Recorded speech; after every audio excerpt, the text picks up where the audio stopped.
देखते हैं आज हम पढ़ेंगे कार्बन कीटाइंस। कार्बन कीटाइंस क्या होगा?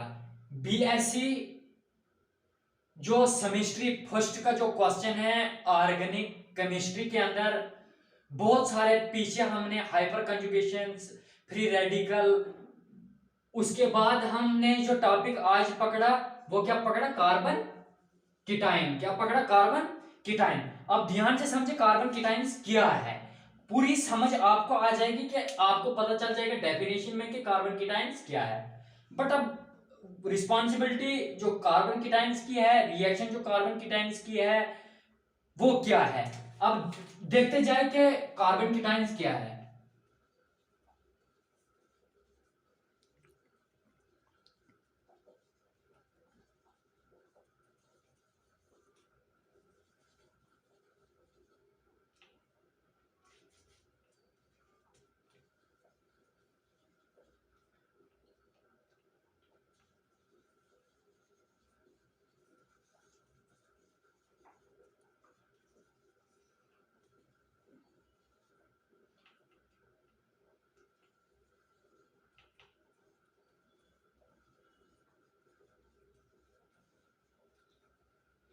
सुनना, those reactions intermediates in which carbons are positively charged। अगर हमारे पास कोई इंटरमीडिएट्स का जो है with A carbon positively charge with 6 electron, उसके साथ में जो है वो 6 इलेक्ट्रॉन पॉजिटिवली चार्ज, कार्बन के ऊपर सारे हमेशा कौन सा, कार्बन कीटाइंस के ऊपर सारे हमेशा कौन सा चार्ज होगा? कार्बन, ये पॉजिटिवली चार्ज विद 6 इलेक्ट्रॉन। उसके बाद वो क्या करता है? 6 electrons in its the valency shell. उसके बाद in its the valency shell, in its valency shell, 3 covalent bond, 3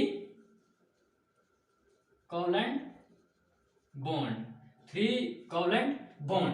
उसके बाद हमने किसकी बात की? 3 covalent bonds are known as carbon cation, उसी को हम कार्बन कीटाइन कहते हैं। और इसके साथ में एक और भी है कि कार्बन कीटाइंस क्या है, और कार्बन कीटाइंस sp2 हाइब्रिडाइजेशन, sp3 नहीं है क्योंकि sp2 हाइब्रिडाइजेशन। आपने ये पढ़ा ही होगा ऊपर की डेफिनेशन क्या बोलता है कि those reactions intermediates in which carbons are positively charged with 6 electrons in its the valence shells are known as 3 covalent bonds are known as carbon cation, उसी को हम कार्बन कीटाइन। अब structures of carbon cation, structures of carbocation, structures of carbocations आपको पता ही है कि ऊपर जो जिस हिसाब से हमने पढ़ा उस हिसाब से हम स्ट्रक्चर भी खुद बना लेंगे, मगर दिमाग लगाना कि हम जो ये स्ट्रक्चर्स ऑफ कार्बन है, स्ट्रक्चर्स ऑफ कार्बन क्या है और स्ट्रक्चर्स ऑफ कार्बन किस हिसाब से इसको हम देख लें। C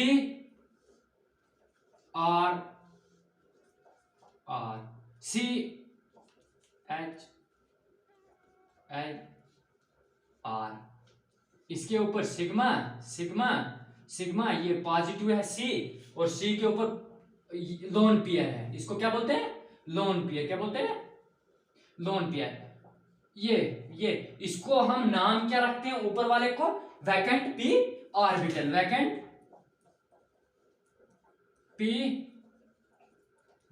P orbital. अब जो हमारे पास ये है सी को हम क्या करेंगे? वो मैंने आपको पहले बताया sp2 हाइब्रिडाइजेशन, sp2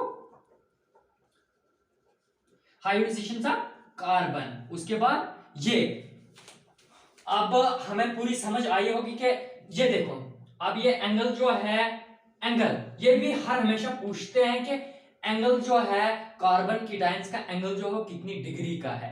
आपको डायरेक्ट बताना है एंगल जो है, ऑब्जेक्टिव टाइप आते हैं इसमें के एंगल्स, कार्बन कीटाइंस का एंगल्स क्या है। अब कार्बन कीटाइंस का एंगल जो 120 डिग्री, 120 डिग्री का एंगल जो होगा वो कार्बन कीटाइंस का होगा।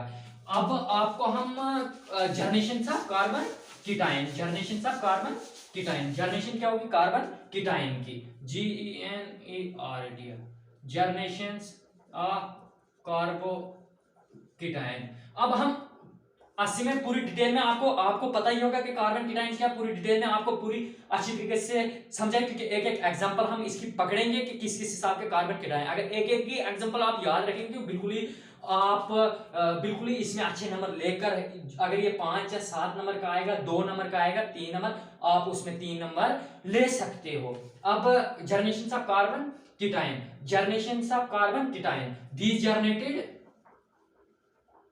these generated during the hydrolysis। अब हम बात करते हैं generated during the hydrolysis. Hydrolysis क्या है, अब हमें इतना सारा पता चलना चाहिए ड्यूरिंग द हाइड्रोलिसिस। उसके बाद हम सी, हाँ, आर ये है, एक्स के ऊपर पॉजिटिव चार्ज, और दैट इज, ये हमने पता क्या, दैट इज पॉजिटिव और नेगेटिव। उसके बाद आर, ये हमने ऐसे लिया, हम ऐसे भी बना सकते हैं, आर पॉजिटिव, एक्स के ऊपर positive charge, negative charge.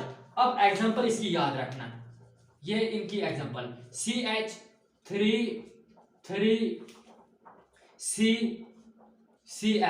Cl के ऊपर पॉजिटिव चार्ज, C के ऊपर नेगेटिव चार्ज, मिथाइल का हमने ग्रुप बनाया। उसके बाद हम आयनाइजेशन की, अब इसकी आयनाइजेशन करते हैं, IONACETI, आयनाइजेशन। आयनाइजेशन क्या होगा, CH3 मिथाइल को जो हमने लिया था वही हमने आगे लिया, उसके बाद CH3C plus Cl positive, C negative. इसकी एग्जांपल बहुत सारी है, क्योंकि हम आपको पूरी डिटेल नहीं देंगे, क्योंकि उतनी डिटेल हम देंगे। सुनना, हो गया, किसकी हमने बात की, जर्नेशन ऑफ कार्बन कीटाइन। कार्बन कीटाइन जो होगा वो हाइड्रोलिसिस है। अब हम किसकी बात करेंगे, अनसैचुरेटेड कंपाउंड। किसकी, अनसैचुरेटेड कंपाउंड। अनसैचुरेटेड कंपाउंड कौन कौन से होंगे, अब इसकी अगर हम बात करेंगे पूरी डिटेल में, अनसैचुरेटेड कंपाउंड। उसके बाद हमें थोड़ा सा आगे और है, हमें ये एग्जांपल जरूरी लिखनी है, क्योंकि डेफिनेशन थोड़ी बहुत लिखो। उसके बाद अनसैचुरेटेड, उसके बाद जो मैंने आपको दिखाया स्ट्रक्चर किस हिसाब का बनाना है, स्ट्रक्चर बनाने के बावजूद उसके बाद हमने जर्नेशन उसकी निकाली। जर्नेशन के बाद अनसैचुरेटेड कंपाउंड क्या है, CH3CH2। सुनना, इसके ऊपर positive charge, double bond, CH2 double bond, H के ऊपर पॉजिटिव चार्ज, डबल बॉन्ड जो होगा वो लेगा ये। उसके बाद CH3, के ऊपर हर हमेशा पॉजिटिव चार्ज होगा, इसके ऊपर कुछ ही नहीं था, CH मिथाइल के साथ CH3, उसके बाद CH3। ये हमारे पास रिएक्शन निकल गई।